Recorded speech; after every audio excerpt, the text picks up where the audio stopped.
Good morning. Welcome back to Professional Insights, brought to you by National Referral Network. A little tongue-tied there. So today's introduction and interview is an exciting one because a lot of entrepreneurs are facing some pretty decent obstacles, at least they think they are, towards their financial success and getting resources they need to move forward in the new economic times that we're facing. And so it is my pleasure this morning to have Mike Clarke, co-founder of Protection Point Advisors, on. And we're going to talk about a lot of these things moving into the new year, share some financial strategies every entrepreneur needs to know in 2025. But before we get started, hit that like and subscribe button. Leave any questions you have because these conversations are driven by your questions.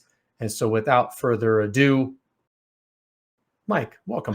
Hey, how's it going? Yeah, I had something glib to say. It just left my brain. Right, and that happens to me a lot. It happens. It happens. So, Mike, thank you. I know that we have a lot of conversations on here. You and I do. Yeah. And I want to get going just on the Protection Point side. The firm itself really emphasizes education and transparency as a firm going into this new year. Why do you think these elements are often missing in financial advising? That's a good question. I think it's a lot of firms just don't fully build out their educational mechanisms. They often rely on third parties to provide it, and that's fine. But I think there hasn't in our industry been a great deal of emphasis on the right kind of education that entrepreneurs and other folks can just sort of make use of. I think there's a lot of fear out there now, Yep. Fear of what's going to happen with the new presidential administration. What's going to happen? What are the risks in the world? What are the risks in the market? Is this market overpriced? Is it getting out over its skis a little too much? And the antidote to fear always is education. The greater your level of literacy, the less fearful you're going to be. And what I can always say is that fear is not your friend. Investment decisions that are made and financial planning decisions, frankly, that are made that are based in fear are 90% of the time are going to work against you. And so that's one of the reasons why we do these interviews, also to create that collaboration. So in addition to the education, Mike, why is the level of collaboration with professional partners so critical in kind of combating that fear? Well, it's more critical than maybe it's ever been. I think no one advisor can do it all. I mean, we talk to our clients, for example, about estate planning, but we don't actually do trust drafting. We talk to our clients about tax, but we don't prepare taxes. So we need to link arms with the estate planning attorney, with the tax preparer, because we need to share information from time to time on common clients. So in a changing world, it's more critical than ever. It just so happens, though, but in the virtual world that most of us live in now, we can accomplish this easier than ever. We can get to know each other if we're professionals working on behalf of a common client. We can get to know each other easier. Just the environment right now for this kind of collaboration, I don't think it's ever been a better environment for advisors who work on behalf of common clients coming together and working as one. So a lot of clients, Mike, don't even know what questions to ask. And so what can a business owner or an executive or just an individual that may work for a company that not even sure if they're frustrated with their advisors, but what are some questions they could be asking their professionals to make sure that those professionals are in alignment with what their financial goals are?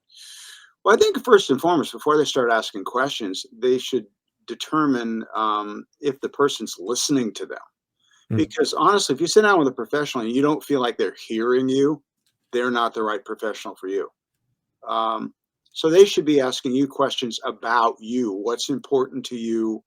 Why did you want to come see them? They should be doing a fair amount of work at the beginning to try to get to know you. And then the questions you want to ask them are certainly what is the scope of their practice? How do they typically work with their clients? What is their way of engaging with their clients? Is that ongoing? And finally, fees and transparency regarding fees. What's this going to cost me? Right. I think the most basic sense is, what's this going to cost me and why is it worth it? And they should give you an answer that you're satisfied with, that you go, oh yeah, I get that, And so as we head into the new administration and the new year, I mean, there's a lot. I mean, it's not just the administration. From what I understand, this past political cycle was everything from school board all the way to the presidency of the United States. This was one of the largest, which I wasn't even aware of. Yeah, you couldn't get reelected dog catcher. Right. This I mean, last it's election cycle. yeah, and it's and I found that out because I've got actually a couple political consultant clients that are coming on board. And so as we roll into 2025 with the political environment, what it is from top to bottom, Yeah, what are some of the things entrepreneurs need to prioritize in this new year? well, first of all, I think I don't know that I would necessarily, if I'm an entrepreneur, I wouldn't change my orientation too much because I don't think the environment's going to change that much. Okay. There's always, well, first of all, let me start by saying there's always a lot of emotion after elections take place. Right. And it ranges from over the moon euphoria to despondent and I'm practically suicidal. I mean, it's all over the place. But I think the sensible place to land on it is always somewhere in the middle. Now, people are of different persuasions. Obviously, some are, center left, center right, and on different issues. We're all over the place.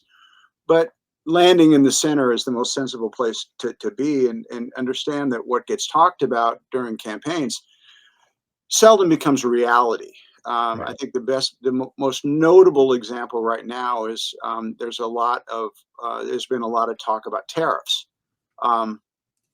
I will just say this: no economist or analyst, nobody thinks tariffs are a good idea. Tariffs are like going to war; they're what you do as a last resort, not as a first resort. But we've seen this movie before. This happened again in 2016, and it was really used as a negotiating tool to renegotiate trade agreements. And I think that's the way the market sees it now. Mm. I think the market largely sees it as the big bluff, and it probably is. Okay.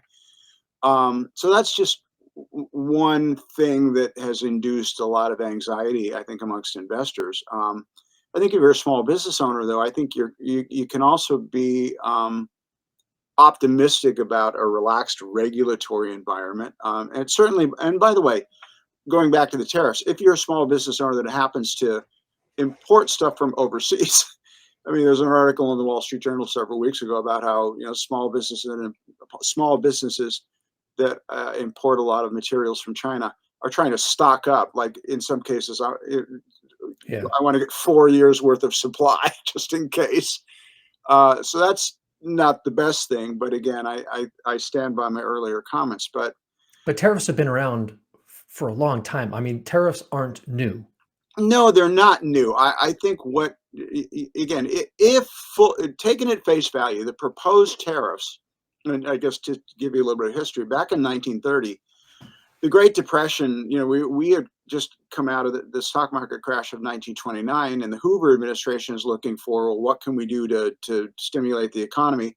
So they decided to enact what became known as the Smoot-Hawley tariffs, okay? Because they wanted to bolster American manufacturing. Had absolutely the opposite effect. Interest rates went up, tariffs went into effect, economy slid into the Great Depression. Taken at face value, the proposed tariffs on China, Mexico, Canada exceed the Smoot-Hawley tariffs. Right. Okay? They'd be the highest tariffs in history. I think that's where the anxiety comes from. Yeah, you're right. They're not a new thing.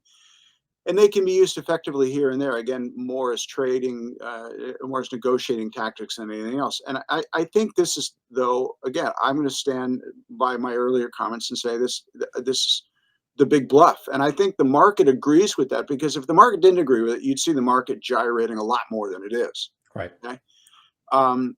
but if you're a small business owner, I think we're going into a relaxed regulatory environment, and depending upon the industry you're in, that's, good news or bad news. Um, and then I think we are going to have, I think it's a good bet we'll have lower marginal tax rates, both on the corporate and on the individual side. Okay. Those are good things for business owners usually. Okay. Right. So I think it's a mixed bag. I think it's a combination of headwinds and tailwinds. Okay. I think those are the tailwinds. Well, Mike, with all that said, one of the biggest challenges for business owners, it doesn't matter the administration, right? One of the biggest challenges since a business owner started is cash flow Yeah. and the data that they need to receive so they can manage that cash flow effectively and grow. And so with everything that people read, either both sides of the aisle, right? Because to your point, Yeah. either way, you're going to either be euphoric or you want to jump off a cliff. Yeah. With all of that, how does somebody manage and foster that collaboration among their supposed to be trusted advisors to avoid some of these conflicts, to get the data they need to make better decisions? Well, I think it's a matter. I think the way professionals have often collaborated in the past is very. It's sort of very. I just call it surfacey. Yeah. We introduce one another to each other. Yeah, hi, I work with your client, John Smith, and hey, nice to meet you. If I need anything, I'll let you Right. know. Great, good to meet you. And it ends there. Right. Yep. And so I think we're coming into an environment where we need to take those relationships a lot further. I'm fond of saying there's a difference between knowing who someone is and what they do, and being on one another's team. And being on someone's team means you know what they do, you trust what their process is, you trust their work. So if you make a referral, you can feel really confident that your client's going to be well served. And I think that, as it turns out, tends to be the number one inhibitor when it comes to professionals making referrals to other professionals. They don't know what they're going to get and they're nervous about it. Okay. Right. So it's really, really important, times being what they are, that professionals get to know each other in terms of their process. How do they do things? And often, what are their values? There are some professionals out there that are just very transactional. And if you're running a business that relies on deep relationships, let's say, um, though the values might not be compatible. So we got to get to know each other, and we have to know who's appropriate to have on our team and who isn't. And so how do you see with all that, and I agree. That's why I don't like networking events, Mike, because it's like, how do you do, We've what all do you been to do? networking events. We Yeah, passed around business cards, right. And nobody ever calls, right? and nobody ever calls. But some of them are pretty good if the food's free. Right. Absolutely. And so with all of that, so we've got this dynamic of the transition administration, the things that are being put on the news from both sides, and then just the day-to-day grind of operating a business or managing your finances. How do you see the role of financial advisors evolving in the new year, especially with some of these new technologies that are coming out and some of these regulatory things that they're looking at? I think financial advisors play a unique role in their clients' worlds. Typically, advisors are in contact with their clients more than, say, attorneys are and CPAs are. A CPA is going to get in touch with you at tax time. All right. Your trust attorney, you're not going to hear from very often, if at all, because that's mostly transactional. Once you do an estate plan, after it's finished, it's finished. Yeah. But financial advisors typically are going to be connected with their clients several times a year, which means we get to know our clients because of that. And oftentimes we get all the questions first. We're the ones that, I think, more than anyone else, we kind of run point on our clients' financial worlds. So I think it's up to us primarily to facilitate those connections with other advisors. I don't think, again, with all respect to attorneys and tax preparers, I don't think their orientation these days is to think, I want to build my team. They should be thinking of this, but I don't think Right. they really are thinking, I need to build my team of other professionals. But I think financial advisors are very oriented that way, and rightfully so, given the amount of time that they spend with their clients and how often they see them. Which is interesting that you say that, Mike, because if they were oriented in that fashion, there would not be the countless articles in their periodicals and their Right. professional publications telling them to do that. Well, and I think that's true. But I also think that whereas in the financial services industry, we're taught to interact with our clients in a certain way. We're taught to build Right. relationships in a certain manner. We're taught to interview. We're taught to do a proper intake. All of these things are sort of germane to what we do. I don't, CPAs aren't taught that. Trust Right. attorneys aren't taught that. They're taught law or they're taught tax, but they're not. I don't know that there's a great deal of time that is spent on teaching them how to interview well, and all the things we're taught to do. So we have to know that. Nobody hires a financial advisor because we know the analytics, you know. Um, they hire us because they feel good about who we are and what we do and what they hope to get. Right. And so for those looking for like something that's going to, immediate is probably not the right word, Mike, but is looking for some immediate impact, what's an actionable step that can be taken today, the next week, to better align somebody's financial plan with their financial goals? Well, number one, if you're a financial advisor and you're looking at this and you don't know if you don't know your clients' tax advisors, attorneys, whatever, then certainly reach out to them and just say to your clients, look, it's in your best interest that your other advisors and me, we all know each other. We're all working for you. Right. So with that in mind, who is your tax preparer, or do you have a trust, and who did it? I think it's a place to start. And I just think it's a continuous effort. Okay. Um, Advisors more than ever need to know, we don't just reside in our zip code. We need to know what's going on with the estate plan. You need to know what the estate plan says. You need to know what the estate plan says if someone dies. You need to know what it says if someone becomes incapacitated, which is a big deal, by the way, because chances are, if you know the family members at all, and all of a sudden mom doesn't know who's president, you're going to get the call. The Right. attorney's not going to, tax advisor's not going to get the call. You're going to get it. And they're going to go, what do we do? And if you don't know what that trust instrument says, then what are you going to do? And I think it's key, Mike, because it's going back to the very beginning in terms of education. And this goes for attorneys or CPAs or just an individual watching this, is that if you don't know what your estate plan says, Right. then have somebody get it with you to learn what it says so that you know what's going to happen, right? Right. It helps eliminate that fear if you know what's in your documents. And I'm also going to put some of this onus on the clients themselves. It's not Yeah. enough that you go to an attorney, you get an estate plan done, and they said it works. Right. You need to know it works. Okay. It's not enough that somebody like me does a financial plan for you and I go, yep, you're in good shape. And then your client says, great, but you don't know why. Okay. Right.